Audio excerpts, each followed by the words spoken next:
2-3 દિવસથી તો શું ગરમી પડે છે, રહેવાતું એ નહીં, સખત ગરમી પડે છે. ઉનાળો છે તો ગરમી તો પડે જ ને. અને બધું છોડો ને, હું તમને શાયરી કહું. સારું, તારે હમણાં હેડ તારી શાયરી. તો પહેલી શાયરી. સમય આવશે તારે બતાવી દઈશું, ઘણા ગલુડિયા પોતાના સી સમજી બેઠા છે.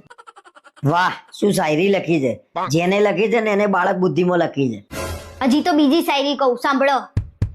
ભલે કોઈ ના સમજે તારી ને મારી વેદના, ચાલ ને આપણે સમજી લઈએ એકબીજાની સંવેદના. વાહ વાહ, સીધી દિલમાં વાગી હો. માં કસમ, બે એમથી એક શાયરી ભઠ્યો હોય તો. સાંભળ, તું બહુ ગુસ્સો ના કર, ગુસ્સામાં તું વધારે ક્યુટ લાગે છે અને હું રોમેન્ટિક થવા લાગુ છું.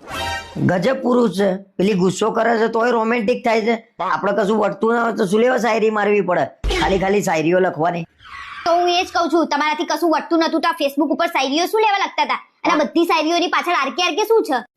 જો આરકે એટલે રણબીર કપૂર, અને રણબીર કપૂરનો હું ફેન છું. અને તારા મારી શાયરી ક્યાં વાંચવાની જ આવે છે? તમે વાંચવા માટે લખી છે અને વાંચવાની ના પાડો છો. અને આરકે વાળી રણબીર કપૂરની હું તપાસ કરું છું. આજે જ બધું ફેસબુક ઉપરથી ડિલીટ મારી દઉં જો ને. તમારે બધું ડિલીટ મારવું હોય ને તો મારી લેજો, મેં બધાના સ્ક્રીનશોટ લઈ લીધા છે.